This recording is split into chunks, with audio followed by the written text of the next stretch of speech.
Bon, on fait quoi? Bonjour à tous et bienvenue dans cette nouvelle vidéo. C'est un plaisir de vous retrouver aujourd'hui. J'espère que vous passez un excellent mercredi. Et aujourd'hui, comme tous les mercredis, je vous propose un nouvel épisode de Sujet. Et aujourd'hui, on va parler d'un sujet d'actualité, la liberté sur Internet. Car oui, en ce moment, de plus en plus de contenus sur Internet se font censurer. Et la question de la liberté d'Internet est en train d'être posée. Est-ce qu'il faut laisser la liberté sur Internet? Et c'est ce qu'on va voir dans cette vidéo. Est-ce qu'il faut laisser la liberté sur Internet? Pourquoi de plus en plus de contenus se font censurer sur le web?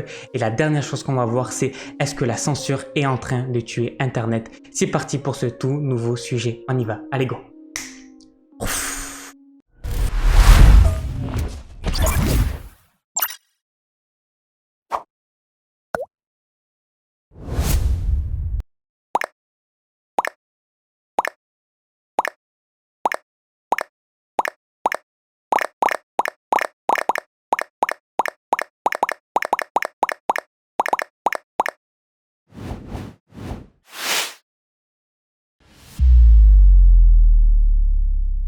Alors, la liberté sur Internet.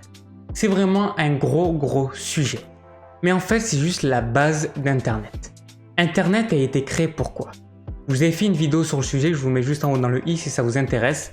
On va quand même faire rapidement un petit tour de qu'est-ce qu'était Internet de base et pourquoi ça a été créé. De base, ça a été créé pour les scientifiques, pour s'envoyer des études scientifiques un petit peu partout dans le monde, des quatre coins du monde.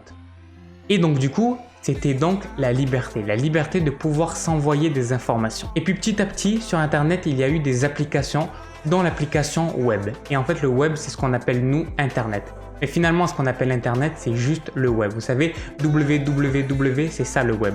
World Wide Web. Et donc quand le web a été créé, c'est là qu'est née la liberté.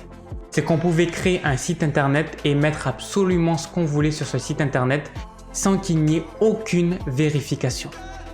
Ça n'appartenait à personne, c'était décentralisé. Et d'ailleurs, ça l'est toujours. Et c'est pour ça que Internet est libre.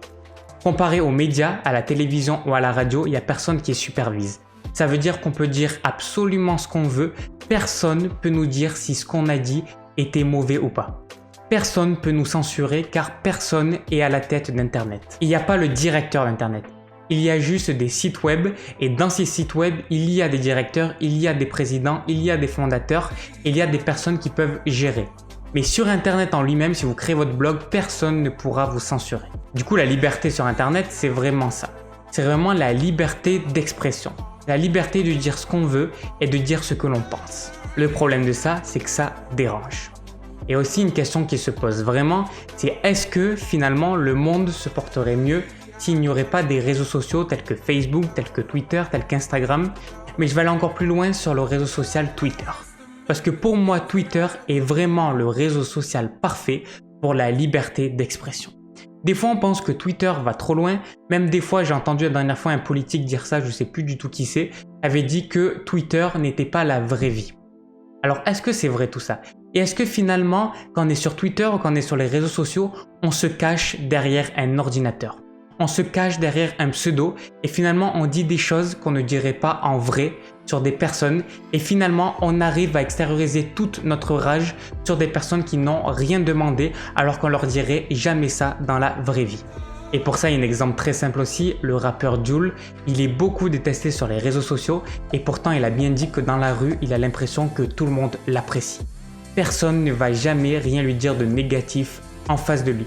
Personne ne va jamais lui dire qu'il le déteste en face de lui. Alors que pourtant, ça veut dire que dès qu'il va croiser quelqu'un, directement cette personne va aller prendre une photo avec lui. Et il n'y a aucun rageux comme il pourrait avoir sur Internet. Donc finalement, est-ce qu'on se cache derrière un pseudo? Alors pour moi, la réponse est oui. Bien sûr, quand on est sur Internet, on n'a pas les mêmes réactions que quand on serait dans la vraie vie. Mais d'un côté, je pense qu'Internet est vraiment bien et c'est vraiment bien d'avoir cet anonymat pour dire ce que l'on veut. Parce que quand on dit ce qu'on veut mais qu'on n'a pas d'anonymat, on va directement se faire attaquer. Par contre, quand on dit ce qu'on veut mais qu'on a l'anonymat, ce qui est bien, c'est qu'on peut encore plus s'exprimer. Et c'est que finalement, on peut devenir encore plus nous-mêmes. Parce que quand il y a notre visage, quand il y a notre identité qui est montrée au grand jour, alors ce qu'on va faire, c'est qu'on va toujours se limiter dans ce qu'on va dire de peur de représailles, de peur de critiques. Mais là, plus que ce n'est pas notre visage, puisque ce n'est pas notre identité, mais seulement un pseudo, alors on peut dire absolument ce qu'on veut. Le problème, c'est comme toujours, l'être humain, quand on lui laisse des libertés, il va trop loin. Et des fois, les internautes peuvent dire des atrocités qu'ils ne pensent pas. Et des trucs vraiment très durs. Mais ça, je ne le tolère absolument pas, normal, un petit peu comme tout le monde. Par contre, ce que je tolère vraiment, c'est quand on peut s'exprimer et dire absolument ce qu'on veut et vraiment être nous-mêmes. C'est ça que j'aime bien dans la phase d'Internet. Mais surtout, c'est la liberté d'expression qu'il y a sur Twitter. Tout le monde peut dire ce qu'il veut. Et ça, les gens, ça les dérange. De dire, ouais, maintenant, dès qu'il y a quelque chose, il y a une polémique. Dès qu'il y a quelqu'un qui dit quelque chose qui ne va pas directement, on va lui sauter dessus sur Twitter. Très rapidement, ça peut partir en top tweet, etc. Et directement, cette personne va se faire agresser verbalement juste parce qu'elle a dit quelque chose qu'il ne fallait pas et tout ça. Ok, ça, c'est un petit peu abusif. Et moi, ce que je trouve qui est bien, c'est que c'est vraiment le peuple qui se révolte. C'est vraiment le peuple qui dit ce qu'il pense. Et il n'y a aucune censure. Pour moi, Twitter représente bien la liberté d'Internet. Moi, je suis pour Twitter, à part quand les gens vont trop loin ou qui s'indignent pour rien. Là, par contre, je suis contre, mais ça, c'est exactement comme dans la vraie vie. Juste parce qu'ils se sentent mal en eux-mêmes, ils se sentent mal dans leur peau, alors du coup, ils vont décharger toute leur haine sur des personnes qui sont connues, sur des personnes qui essayent de se lancer et tout. On le sait très bien, de toute façon, les haters et les rageux sur Internet, faut surtout pas les calculer. Mais si on parle plus de liberté sur Internet, la liberté de dire ce qu'on pense. Ça, c'est la base et le fondement d'Internet. Et c'est ce qui a été fait pendant des années. Le problème, c'est qu'aujourd'hui, on est en train de se faire censurer de plus en plus. On a vu plein de personnes être censurées sur Internet et surtout sur YouTube, et oui, sur cette plateforme, dès qu'ils prononçaient certains mots. Je ne vais pas prononcer ces mots, mais pourtant ces mots n'étaient pas des mots graves.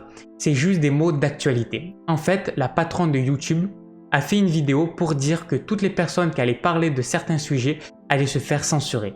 Et ces sujets-là, c'est des sujets d'actualité. Comme par exemple les ondes électromagnétiques, les nouvelles ondes électromagnétiques qui sont en train d'arriver sur nos territoires, et puis également ce qui concerne la santé. En gros, ils ont dit tout ce qui concerne les fake news, on va les bloquer et on va supprimer les vidéos et il n'y aura aucune possibilité de faire un retour en arrière. Donc là, on se fait vraiment couper la liberté d'expression. Et puis également, une autre chose qui est arrivée, et ça je trouve ça assez grave, c'est le gouvernement qui a lancé quelque chose qui s'appelle Desinfox Coronavirus, où sur ce site, vous avez tout simplement plein d'articles qui vont vous montrer en fait tous les fake news qu'il y a en ce moment. Mais qui sont les médias pour nous dire quelles sont les fake news? C'est-à-dire qu'on peut même plus penser par nous-mêmes, on nous dit ce qu'on doit penser. Alors si aujourd'hui on veut tout couper la liberté d'Internet, alors on n'a qu'à faire, on fait que la télé, que la radio. Ça revient absolument à la même chose. Non, Internet est là pour que n'importe qui puisse dire ce qu'il veut. Et que les personnes et que les citoyens puissent juger d'eux-mêmes si cette chose est bien ou si cette chose n'est pas bien. On est assez grand pour trier les informations. Internet est là pour ça, pour pouvoir avoir plusieurs opinions différentes et pour pouvoir trancher entre cette opinion et cette opinion et pour pouvoir choisir vraiment ce qu'on veut. Parce que sinon, avec la télé et la radio, on n'a aucune liberté de penser. Aucune. Parce que les médias, la radio ou la télé vont nous dire ce qu'on doit penser. Alors que là, avec Internet, on peut choisir ce qu'on veut penser. Donc oui, la censure peut vraiment tuer Internet. Alors si on parle vraiment de censure grave, quand on parle vraiment de choses très graves, des choses qui n'ont rien à voir sur certains sites comme le Deep Web et tout, ok. Mais quand on parle vraiment de choses où il n'y a rien de grave, c'est juste des opinions, alors dans ce cas-là, je trouve que ça sert à rien de censurer. Donc voilà, j'espère que ce sujet vous a plu. Je vous ai donné un petit peu mon avis sur Internet. Dites-moi vous aussi ce que vous en pensez dans les commentaires. Si la vidéo vous a plu, alors n'hésitez pas à mettre un gros pouce bleu. Et également, vous pouvez vous abonner à la chaîne et activer la cloche car il y a une nouvelle vidéo chaque jour à 18 h. Et nous on se donne rendez-vous demain pour une toute nouvelle vidéo. Et bien sûr, je vous souhaite une excellente journée, une excellente soirée, mais surtout une excellente vie. Allez, ciao!